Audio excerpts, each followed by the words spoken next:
Buat ketakwaan sahabat Rasul, yakni nasihat Nabi SAW, yakni nasihat Nabi SAW mengenai makanan yang haram. Nabi SAW bersabda, Allah Maha Suci dan hanya menerima harta yang suci.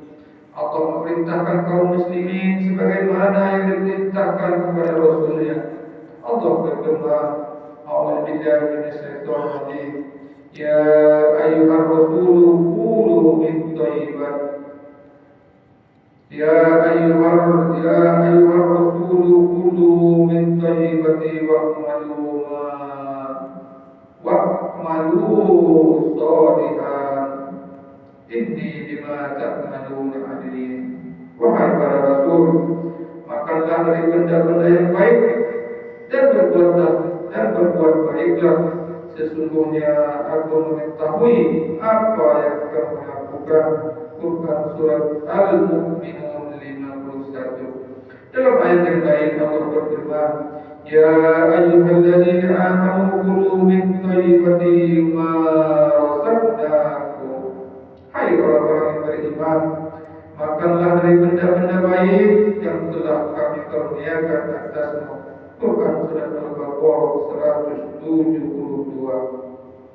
Setelah itu Nabi SAW bercerita mengenai seseorang yang bepergian jauh. Doa musafir itu dikabulkan dengan rambut kusut, pakaian yang penuh debu menggambarkan kesusahannya. Kedua tangannya menenggadah ke atas sambil berkata, Ya Allah, Ya Allah. Tetapi ia makan makanan haram, minuman yang haram, pakaiannya pun dari hasil yang haram. Lalu bagaimana doanya akan dikabulkan? Faedah, banyak orang yang merasa risau mengapa doa-doa kaum muslimin tidak dikabulkan oleh Allah Subhanahu wa taala. Dari hadis di atas dapat diketahui penyebabnya. Dengan rahmat Allah, doa-doa orang kafir dapat dikabulkan. Dengan rahmat Allah, doa orang kafir dapat dikabulkan oleh Allah Subhanahu wa taala. Namun doa yang sebenarnya adalah doa orang-orang yang bertakwa. Untuk itu, selalulah mengharap doa-doa para muttaqin. Barang siapa ingin doanya dikabulkan oleh Allah Subhanahu wa taala, maka sangat penting untuk berhati-hati terhadap hal-hal yang haram. Siapakah yang ingin doanya tidak dikabulkan? Satu lagi yang kisah Umar melarang istrinya menimbang minyak misik. Suatu ketika Umar menerima minyak misik dari Bahrain. Ia berkata, adakah orang yang bersedia menimbangnya untuk dibagikan kepada kaum muslimin? Istrinya Atikah berkata, aku akan menimbangnya. Umar diam saja, lalu bertanya lagi, siapakah yang akan menimbang minyak misik ini untuk dibagikan? Sekali lagi istrinya menjawab dengan jawaban yang sama. Umar tetap diam. Pada yang ketiga kalinya barulah Umar berkata, aku tidak suka jika engkau menyentuh kasturi itu dengan tanganmu ketika engkau meletakkannya di timbangan, karena minyak itu akan melekat di tanganmu, lalu engkau menyapukannya kepadamu, karena berarti aku memperoleh bagian yang melebihi hakku. Inilah sikap hati-hati yang sempurna, yakni dengan berusaha menyelamatkan diri dari posisi yang dapat menimbulkan tuduhan. Padahal siapa saja yang menimbangnya tentu akan terkena tangannya, dan tidak ada keraguan lagi bahwa yang demikian itu dibolehkan.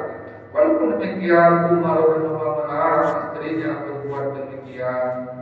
Peristiwa seperti ini juga terjadi pada Umar bin Abdul Aziz radhiyallahu yang terkenal dengan sebutan Umar kedua.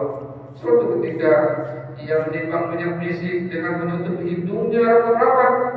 Ia berkata, manfaat minyak misik wangi adalah mencium baunya.